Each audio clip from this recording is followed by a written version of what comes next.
وعباد الرحمن الذین یمشون علی الارض ہونا،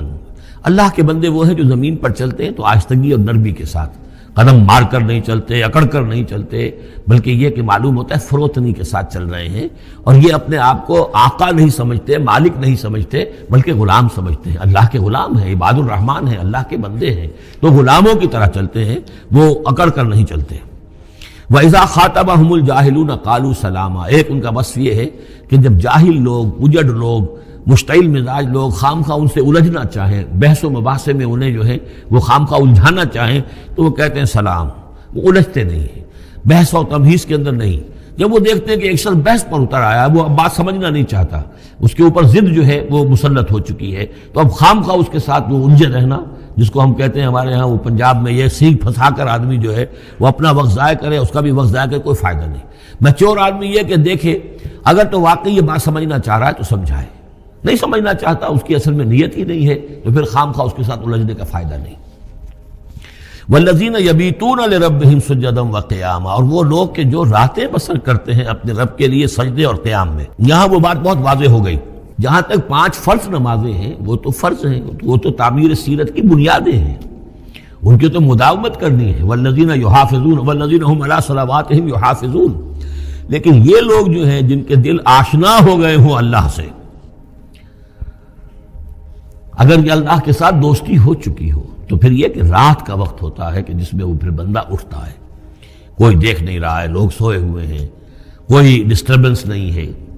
خیر ہماری تو آج کل شہری زندگی میں راتوں میں بھی ڈسٹربنس رہتی ہے، لیکن یہ کہ عام طور پر بہرحال دن کے مقابلے میں تو ایک سکون کی کیفیت ہوتی ہے، اس وقت اپنے رب سے راز و نیاز کی باتیں، کبھی اس کے سامنے کھڑے ہیں، کبھی سر بسجود ہیں۔ والذین یبیتون لربہم سجدا وقیاما والذین یقولون، اور وہ کہتے رہتے ہیں سب کے باوجود، ربنا اصرف عنا عذاب جہنم، اے رب ہمارے عذاب جہنم کو ہم سے پھیر دے، دور کر دے۔ یہ سورہ نور میں بھی ہم نے پڑھا تھا کہ وہ ساری شخصیت جو ہے بیان کرنے کے بعد وہ اس کے بعد بھی لرزاں و ترساں رہتے ہیں۔ یوما تتقلب فیہ القلوب والابصار، ڈرتے رہتے ہیں اس دن کے خیال سے کہ جس میں نگاہیں اور دل الٹ دیے جائیں گے قیامت کے دن سے۔ ان عذابہا کان غراما، یقیناً اس کا عذاب جو ہے وہ چمٹ جانے والی شے ہے۔ انہا ساعت مستقر و مقامہ، پروردگار وہ جگہ جہنم جو ہے یقیناً بہت بری جگہ ہے، مستقل قیام کے لیے بھی اور تھوڑی دیر کے لیے بھی۔ جو میں نے عرض کیا تھا کہ دنیا میں بری سے بری جگہ بھی جو ہے اس میں بھی آپ تھوڑی دیر کے لیے جائیں گے تو ریکریشن ہو جائے گی چینج کی وجہ سے، اور اچھی سے اچھی جگہ جو ہے اس میں بھی مستقل رہنا پڑے تو پھر اس کے اندر کوئی حسن اور کوئی جو ہے دلچسپی باقی نہیں رہے گی۔ تو اس کے بجائے جو جنت کا اور جنت کا تصور دیا جا رہا ہے، جنت اتنی اچھی جگہ ہے کہ مستقل طور پر رہنے کے باوجود اس کی دلچسپیوں میں، اس کی رعنائیوں میں کوئی کمی نہیں ہوگی، اور جہنم اتنی بری جگہ ہے کہ ایک لحظے کے لیے بھی کسی کا قدم وہاں گیا تو وہ اپنی پوری جو ہے سختی اس کے اوپر ظاہر کر دے گی۔ والذین اذا انفقوا لم یسرفوا ولم یقتروا وکان بین ذلک قواما، اور وہ لوگ کہ جو خرچ کرتے ہیں تو نہ تو وہ اسراف کرتے ہیں اور نہ ہی بخل سے کام لیتے ہیں، بلکہ اس کے بین اعتدال جو ہے واقعہ یہ ہے کہ دنیا کا مشکل ترین کام ہے، توازن اور اعتدال۔ ظاہر بات ہے یہ لوگ جو میچور ہیں، سمجھدار ہیں، اب ان کے ہاں یہ ہوگا کہ ان کے اس خرچ کرنے کے معاملے میں بھی اعتدال ہوگا۔ والذین لا یدعون مع اللہ الہا آخر، 3 کبیرہ گناہ وہ ہیں جیسا کہ ہم نے پڑھا ہے سورہ نساء میں بھی، ان تجتنبوا کبائر ما تنہون عنہ، تو بڑے بڑے گناہ وہ کون سے ہیں کہ جن سے اگر تم باز رہو تو باقی چھوٹے گناہ تو اللہ تعالیٰ جو ہے وہ معاف بھی کرتا رہے گا۔ اور ان میں سے سب سے بڑا تو 2 مرتبہ فرمایا شرک، اور شرک کے بعد پھر قتل ناحق اور پھر زنا، یہ 3 ہیں۔ قتل ناحق سے بھی در حقیقت تمدن کی جڑ کٹ جاتی ہے، اور زنا سے تمدن جو ہے وہ سڈاس بن جاتا ہے، پھر اس کے اندر گندگی ہو جاتی ہے۔ تو اس حوالے سے یہ 3 چیزیں یہاں بیان کی جا رہی ہیں۔ والذین لا یدعون مع اللہ الہا آخر، وہ لوگ کہ جو نہیں پکارتے اللہ کے ساتھ کسی اور معبود کو۔ ولا یقتلون النفس التي حرم اللہ الا بالحق، نہ ہی قتل کرتے ہیں کسی جان کو جس کو کہ اللہ نے محترم ٹھہرایا ہے مگر حق کے ساتھ۔ قتل کے بدلے قتل والا معاملہ ہے، یا مرتد کا قتل ہے، یا زانی شادی شدہ کا رجم ہے، جو بھی ہے۔ ولا یزنون، نہ وہ زنا کرتے ہیں۔ ومن یفعل ذلک یلقى اثاما، اور جو کوئی بھی یہ کام کرے گا وہ اس کی پاداش کو پکڑ کر اس کو جو ہے اس حاصل کر کے رہے گا، یعنی لازماً اس کی سزا اس کو مل کر رہے گی۔ یلقى اثاما یضاعف له العذاب یوم القیامہ، قیامت کے دن اس کا عذاب دگنا کر دیا جائے گا۔ یہ آیت اس اعتبار سے بہت اہم ہے کہ منکرین حدیث نے بہت شور مچایا ہوا ہے کہ قرآن مجید میں کہیں عذاب قبر کا کوئی تذکرہ نہیں ہے، صراحتاً واقعتاً نہیں ہے، احادیث میں بہت تفصیل ہے، لیکن یہ کہ یہ مقام ایسا ہے کہ جس سے ثابت ہوتا ہے کہ قیامت کے دن سے پہلے بھی عذاب ہے، یضاعف لہ العذاب یوم القیامہ، دگنا کیا جائے گا ان کے لیے عذاب قیامت کے دن۔ اس کا مطلب ہے کہ عالم برزخ میں بھی ان کے لیے عذاب ہے۔ اور جو فرمایا گیا ہے کہ یہ جو قبر کا گڑھا ہے یا یہ جہنم کے گڑھوں میں سے ایک گڑھا ہے اور یا جنت کے باغیچوں میں سے ایک باغیچہ ہے، اور یا تو وہاں ایک کھڑکی کھول دی جاتی ہے جنت کی جہاں سے ٹھنڈی ہوائیں اور خوشبوئیں آتی رہتی ہیں، اور یا یہ کہ کھڑکی کھول دی جاتی ہے جہنم کی طرف جس سے آگ کی لپٹ اور گرمی جو ہے اور لو جو ہے وہ آتی رہتی ہے۔ یضاعف لہ العذاب یوم القیامہ، قیامت کے دن اس کے لیے عذاب دگنا کر دیا جائے گا، ویخلد فیہ مہانا، اور پھر وہ رہے گا اس عذاب میں ہمیشہ ہمیشہ۔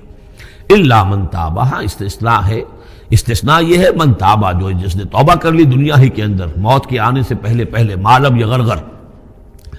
الا من تابہ وآمن، اور ایمان لایا۔ گویا کہ جو شخص اس قسم کے گناہوں میں مبتلا ہوتا ہے چاہے وہ قانوناً کافر نہ ہو، حقیقتاً وہ کافر ہو جاتا ہے، ایمان اس کے دل سے نکل جاتا ہے، لہذا توبہ گویا کہ اثر نو ایمان لانے کے مترادف ہے۔ الا من تابہ وآمن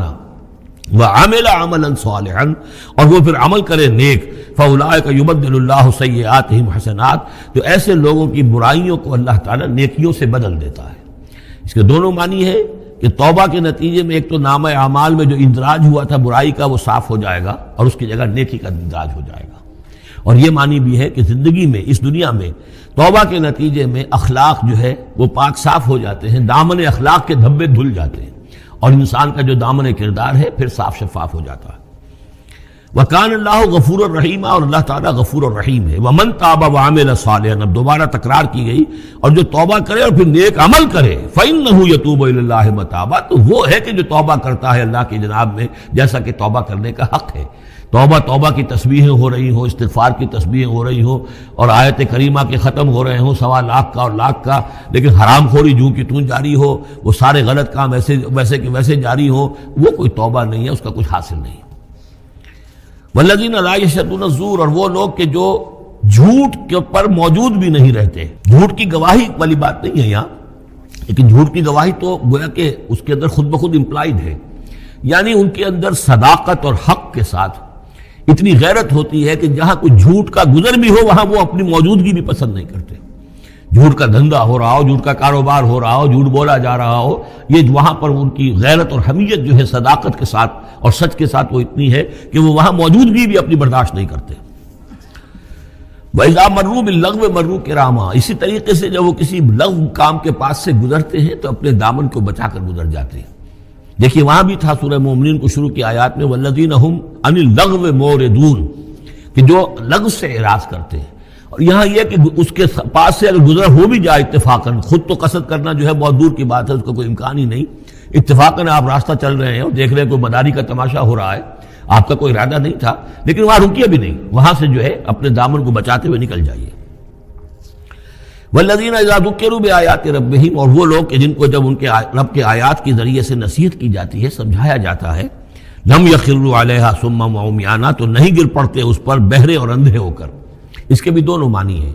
ایک تو یہ کہ مخالفت پر اندھے بہرے ہو کر کمر کس لینا جیسے کہ قریش کر رہے تھے، تو گویا کہ تعریض ہے، ان پر ایک طنزیہ انداز ہے یہ کہ یہ لوگ جس طریقے سے کر رہے ہیں وہ معاملہ اللہ کے بندوں کا نہیں ہوتا۔ لیکن یہ دوسری طرح یہ بات بھی ہے کہ آیات قرآنیہ کو بھی اندھے بہرے ہو کر تو نہیں پڑھنا ہے اور سننا ہے، بلکہ غور کرنا ہے۔ افلا یتدبرون القرآن ام علی قلوب اقفالها، تو کیا یہ قرآن کی آیت پر تدبر نہیں کرتے؟ وَتَدَبَّرُوا فِيهِ لَعَلَّكُمْ تُفْلِحُونَ، تدبر کرو تاکہ تم سمجھو۔ تو اس طریقے سے محض جو ہے وہ قرآن مجید کو بھی اندھے بہرے ہو کر جو ماننا جو ہے اس سے بھی بہرحال عباد الرحمن جن کی یہاں تعریف کی جا رہی ہے ان کے مقام سے وہ جو مقام ہے ان کے مرتبے سے فروتر ہے۔ وَالَّذِينَ يَقُولُونَ رَبَّنَا هَبْ لَنَا مِنْ أَزْوَاجِنَا وَذُرِّيَّاتِنَا قُرَّةَ أَعْيُنٍ، اور وہ لوگ جو کہتے ہیں کہ اے رب ہمیں اپنی بیویوں اور ہماری اولاد کی طرف سے آنکھوں کی ٹھنڈک عطا فرما، یعنی یہ کہ جس راستے پر ہم چل رہے ہیں ہماری اولاد ہمارے گھر والے بھی اسی راستے پر چلیں تاکہ ہماری آنکھیں ٹھنڈی ہوں۔ ایسا نہ ہو کہ میں تو اللہ کے دین کے راستے کی طرف چلنے کی کوشش کر رہا ہوں اور اولاد کسی اور طرف کو دور لگا رہی ہے، تو ایک کشاکش ہے۔ پھر یہ جو صورتحال جو ہے فرکشن گھر کے اندر پیدا ہوتی ہے، تو اللہ تو ہمیں ہمارے گھر والوں سے آنکھوں کی ٹھنڈک عطا فرما، اور آنکھوں کی ٹھنڈک ظاہر بات ہے عباد الرحمن کی کن چیزوں میں ہوگی کہ وہ بھی اللہ کے بندے بنے، اللہ کی بندگی کے راستے کو اختیار کریں۔ وَجْعَلْنَا لِلْمُتَّقِينَ إِمَامًا، اور ہمیں متقیوں کا امام بنا۔ اس کا یہ مطلب نہیں ہے کہ امامت کی طلب ہے، بلکہ یہ کہ ہم خود امام ہیں۔ ایک شخص اپنے گھر کا سربراہ ہے، امام ہے، تو اے اللہ جن کے ہم امام ہیں انہیں متقی بنا دے۔ اس لیے کہ ظاہر بات ہے کہ میدان حشر میں جب ہم چلیں گے تو ایک شخص کے پیچھے اس کی اولاد چلی آ رہی ہے، اور معلوم کو وہ تو جہنمی ہے جو چلے آ رہے ہیں، یہ خود تو بہرحال ایک نیک آدمی تھا نہیں، ہمارے پیچھے جو ہماری نسلیں آئیں اے اللہ انہیں بھی متقی بنا۔ جن کے ہم امام ہیں، جو ہمارے پیچھے ہیں، جن کے کہ ہم دنیا میں جیسے کہ فرمایا ہے ایک حدیث میں بھی آتا ہے کلکم راعٍ وکلکم مسئول عن رعیتہ، تم میں سے ہر شخص کی حیثیت ایک چرواہے کی ہے، اور اللہ نے کچھ نہ کچھ مخلوق جو ہے اپنی اس کے چرواہے کے حوالے کی ہے۔ تمہاری اولاد ہے، تمہاری بیوی ہے، یہ گھر کنبہ ہے، یہ تمہارا جو ہے یہ گویا کہ تمہارے متبعین ہیں، تمہارے فالوورز ہیں، تو اللہ ہمارے فالوورز کو متقی بنا دے، اور ہماری جو امامت ہے وہ متقیوں کی امامت ہو۔ اولئک یجزون الغرفۃ بما صبروا، یہ وہ لوگ ہیں کہ جن کو بالا خانے ملیں گے ان کے صبر کی جزا میں،